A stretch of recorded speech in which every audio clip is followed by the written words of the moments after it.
going on, everyone?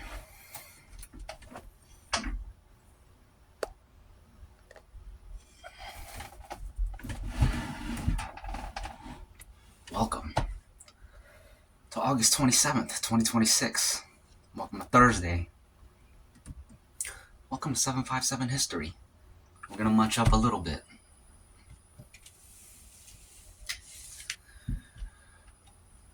Water. Cheers.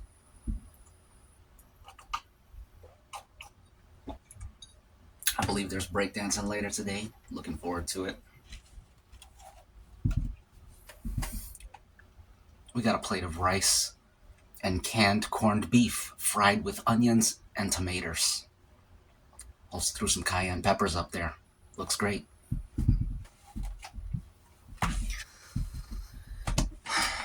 I'm obsessed with this dude's channel, Trap Lore Ross.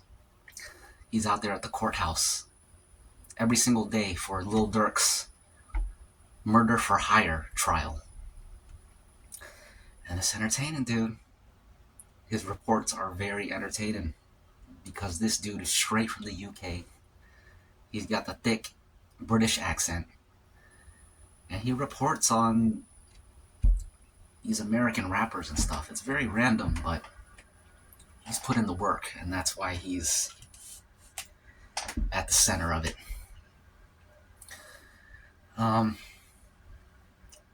So he's been doing these reports, and he's been making a big splash on the internet for people who are into this Lil Durk trial.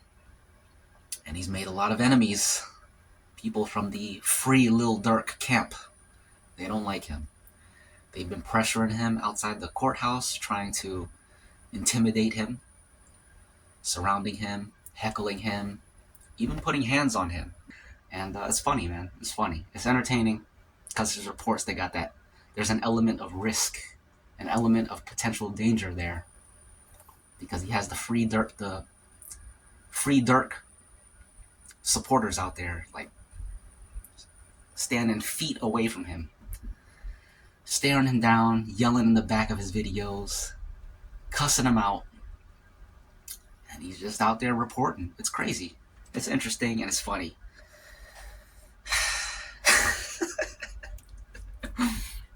But yeah, I've been keeping up with that dude's reports every day. I think Lil Durk is going to prison for a good while. Cheers.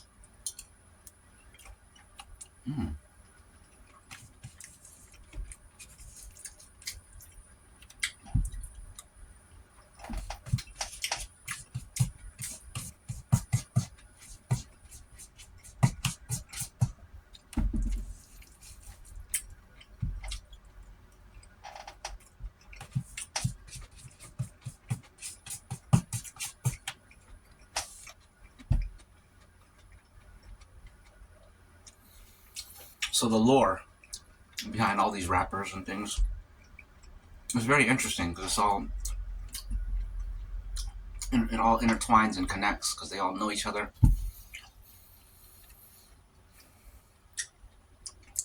And it's like that in and of itself is interesting. But then after all that, it's like, oh, you know how like you watch a series and when it's over, it's like, dang, I wish there was more. There was more. I need more content.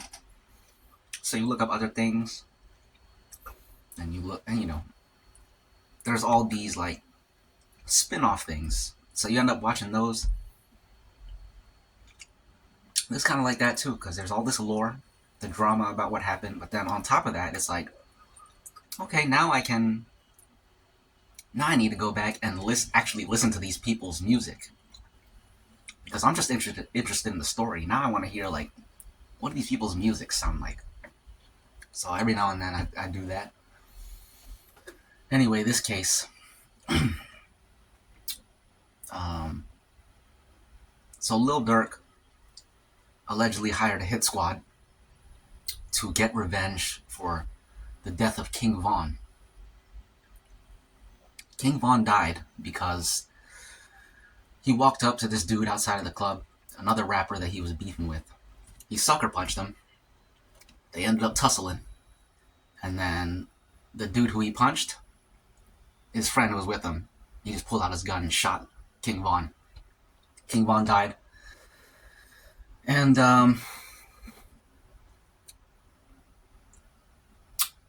the dude who shot him, um, he went to jail for other stuff, but he didn't get convicted for murdering King Von because it was ruled self-defense. King Von is on camera. He walked up first. He sucker punched the dude when the dude wasn't even aware of him.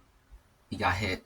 King Von, I guess, I said tussling, but I guess if it was self-defense, I guess King Von was whooping him, probably standing over him or something, which justifies the friend shooting him.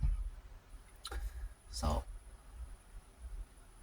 the self-defense shooting, and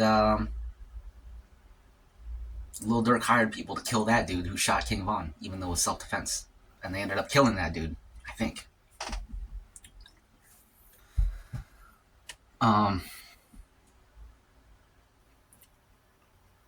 So yeah, there's a lot more to the story.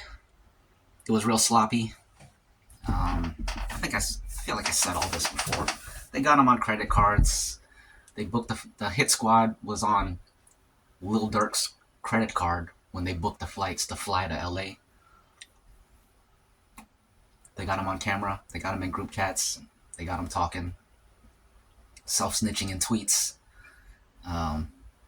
posts and things. And of course, in the music, they're in their songs talking about these crimes, incriminating themselves. And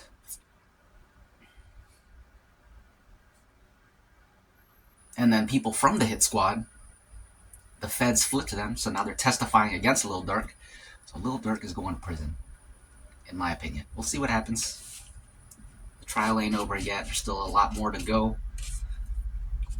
But the Lil Durk's defense lawyer has his work cut out for him.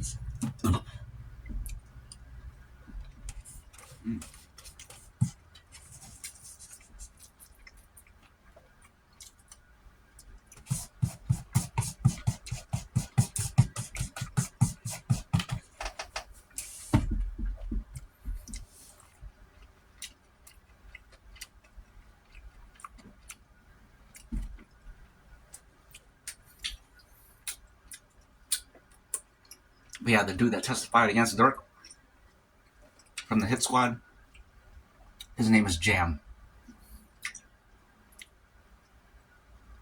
And he was talking about the inner workings of the Black Disciples gang, which is the gang they're all part of. They call them BDs.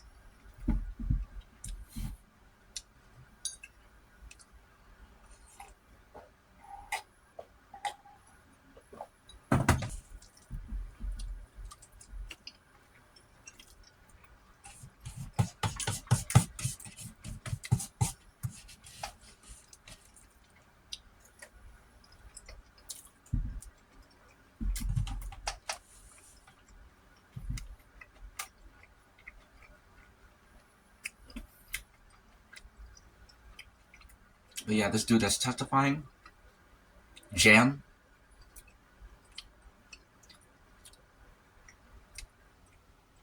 it's crazy, man. So like the dude from Durk's team, who booked the flights for the hit squad and all that, he basically organizes everything. Durk's right-hand man. He basically told them, like, we need you on these flights, but like some real gang / mob stuff. He got this hit squad, flew them from Chicago to LA, didn't tell them until they got there that y'all are here to assassinate this dude. And because they're in a gang, they just got to go with it. That's just the rules of the life. This dude Jam was talking about, once they put you on a mission to take someone out, you can't say no, because then they start to question you. They start to think, is he working with the police? Is he an informant? So like if you try to stop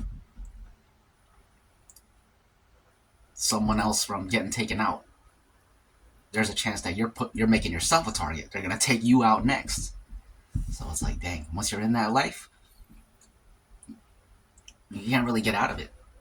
And then on top of that, they flew them across the country and didn't tell them until they got there.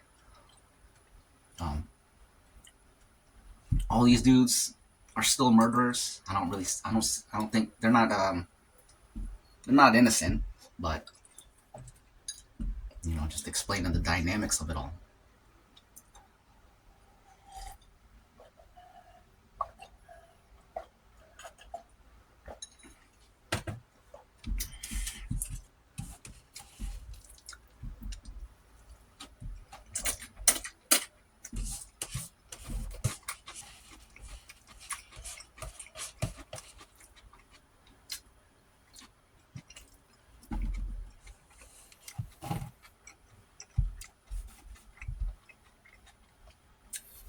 So the dude that Vaughn punched,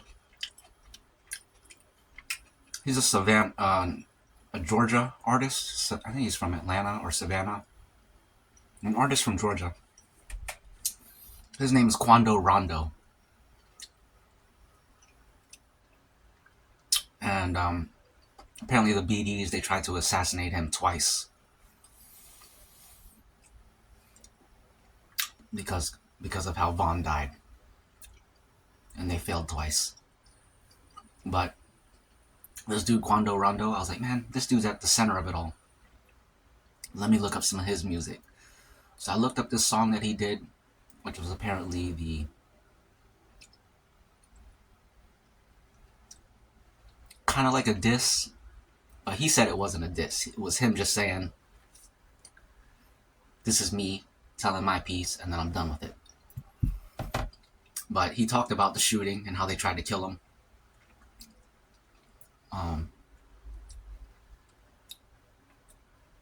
Vaughn had these 3 songs called Crazy Story 1, Crazy Story 2, Crazy Story 3. Then after Quando Rondo's dude shot and killed Vaughn, Quando Rondo put out a song called End of Story. So Vaughn has the Crazy Story 1, 2, and 3, and then Quando Rondo puts out the song End of Story. Like, that's the end of the crazy stories. That's the end of the dude telling the crazy stories. That's the end of Vaughn. End of story. So I listened to that song. That was a good song, man. That was a good song. The saxophone is cool in the background. And also the way he was rapping. I don't know if it's the first verse or the second verse. One of them, when he's like really talking about it. It's a good verse. And I don't know, it just, because you know the story behind it and how he's speaking truth, it's like, man, that's cool. That's a cool song, man. Cool song. But yeah, I was listening to that. I was like, man, this is a good song. It sounds kind of familiar. And then I realized one of the dudes from around here, he's played that song at breakdancing practice before. He's not one of the guys that I normally practice with, but he's from an adjacent crew. But he's played that song. The song was ringing bells. I didn't remember where I heard it. And then I remembered. I was like, oh, this dude played that song at practice like maybe a year or two ago. And I think he probably made some other internet posts showing himself breakdancing with that song in the background. So I recognized it. I was like, oh, dang. So this dude, he must know all about this lore.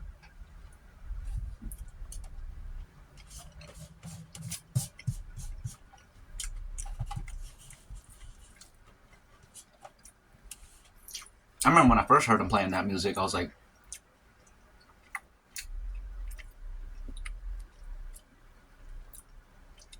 this is Deep South music. Not really my style. But now that I know the lore, it's like, this music actually sounds pretty good.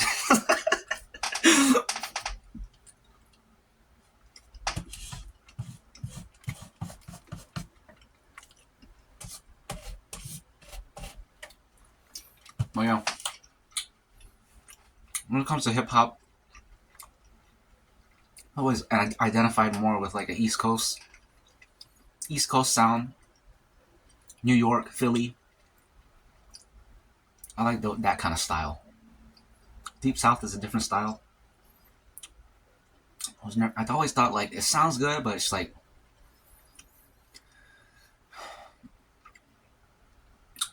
I feel like it doesn't reflect what's in my heart. The persona, the mindset, the vibe. I don't relate to it as much as like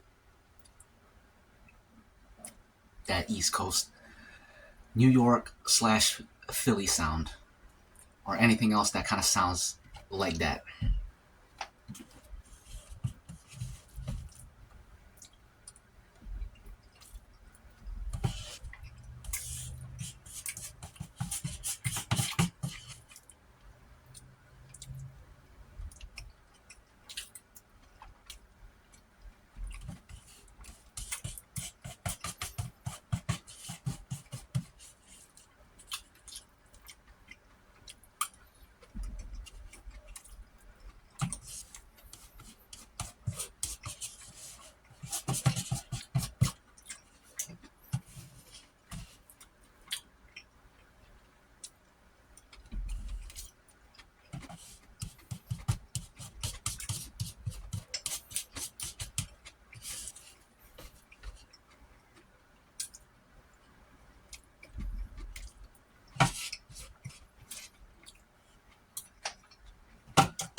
Oh yeah, I made a little breakdancing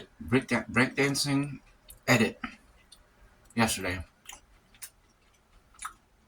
I think I titled it "For Real" because I've been watching Trap Lord Ross, and I found that song through one of the people he was talking about. The dude's name was Muwop. Apparently, that was Vaughn's right-hand man. The night that Vaughn got shot, people say that Muwop was the one that I think Quando Rondo tried to rob Vaughn's chains after he got shot, and then Muwop basically punched him out, made sure he didn't rob his chains, and then Muwop carried Vaughn's body to the car so they could get him to the hospital. And they say Muwop was the only one that didn't run, because once the gun started firing, all of Vaughn's people just ran away. That's the thing.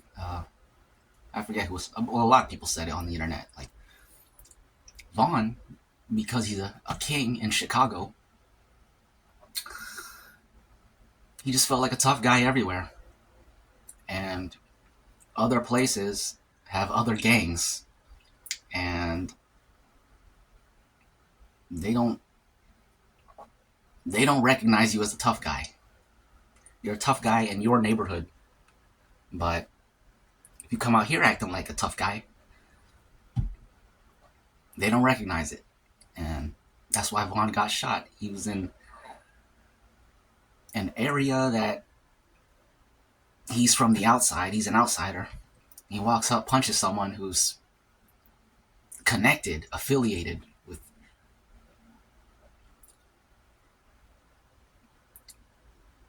real gangs that are just as real as Vaughn's.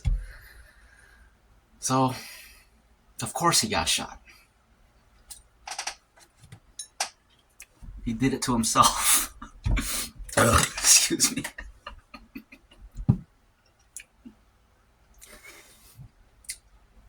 I've been watching 6ix9ine interviews. That dude is so funny.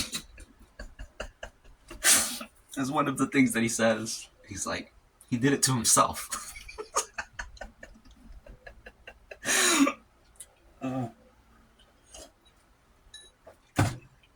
It reminds me of Marco Pierre White talking about Gordon Ramsay. That one clip where they're like, Marco Pierre White made Gordon Ramsay cry on Gordon Ramsay's come up because he was working under Marco Pierre White. And the interviewer was like, they said that you made Gordon Ramsay cry. And then Marco Pierre White's like, I did not make Gordon Ramsay cry. He made himself cry. That was his choice to cry.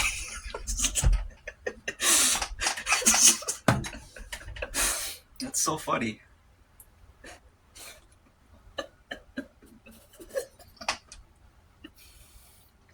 Ugh.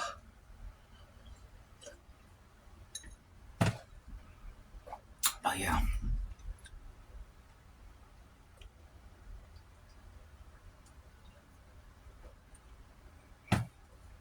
But yeah. The other dude, he did not shoot Vaughn. Vaughn got himself shot. Vaughn got himself shot. That was his choice to get shot. It's kind of true, man. Kind of true. And also, they're all on drugs, so of course that makes them crash out. That's the term that they use these days. They're all even more likely to crash out because they're all on drugs.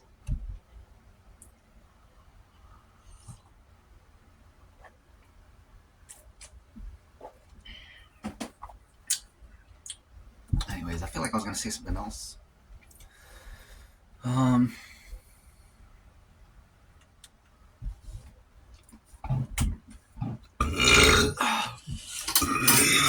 That's that.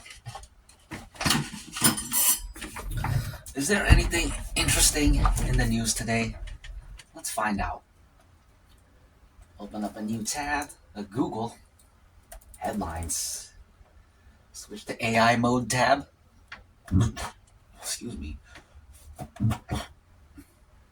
We got the top headlines for August 27, 2026, Thursday. We got the Iran war nearing 6 months. We got the CIA chief warning Russia during a secretive trip to Moscow. CIA Director John Ratcliffe directly warned Russia not to attack NATO members, following U.S. assessments that Moscow might test the alliance. Okay, so we heard about that the other day. A U.S. aircraft or something. U.S. transport aircraft landed in Moscow, and nobody knew why. This is why. The CIA chief, he flew there himself. Interesting. U.S.-Canada tariff escalation. Not reading that. Oh, it says, this part's interesting. I'll just read it. Canada responded to recent U.S. tariffs by doubling its duties on American steel and aluminum to 50%. This comes as President Trump floated the idea of renaming Lake Ontario to Lake America. UNRWA facility stormed. Israeli forces entered the Kalandia Training Center in East Jerusalem, forcing UN staff out. The UN has condemned the event as a breach of premises inviolability. Natural disasters, Himalayan flash floods. More than 1,300 people are missing, including at least 65 American tourists, after a massive sudden glacial collapse triggered deadly floodwaters across the Nepal-China border. I saw this footage. It was a massive mudslide. On the footage, the people looked like tiny little specks. That was how small they were on the camera. And then you just see this massive wall of mud and water just covering all the little specks. Very tragic. We got an Alaska plane crash. A small aircraft crashed into the coastal waters of a remote town in Alaska, killing all 4 passengers on board. Rest in peace. U.S. politics and government. Skip that. Supreme Court mail-in voting ruling. Don't care. DeSantis misappropriation findings. A Florida grand jury concluded that the DeSantis administration misappropriated $10 million in taxpayer funds for political purposes. What a disgrace. Get rid of them. ICE arrests surge. New data reveals that the Immigration and Customs Enforcement, ICE, arrests of individuals without prior criminal records have a hit record high as the White House pushes for a daily target of 2,000 arrests. South Carolina Senate runoff. In a high-stakes Republican primary runoff, Trump endorsed Senator Darling Graham. The Trump-endorsed Senator Darling Graham defeated Representative Ralph Norman, reinforcing the president's current political influence in red states. Interesting.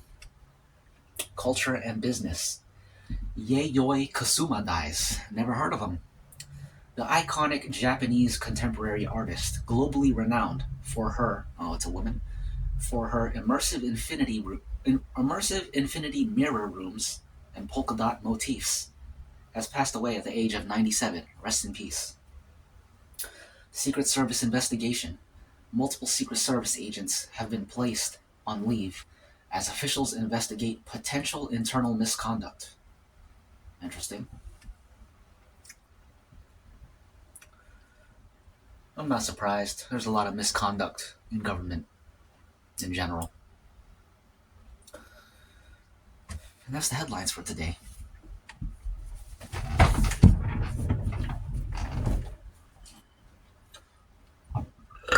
Excuse me. Pardon me.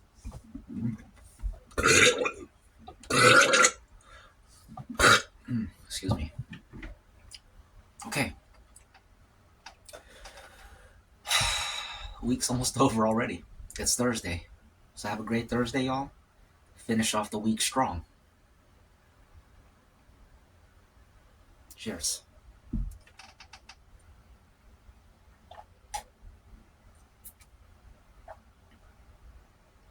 That's good.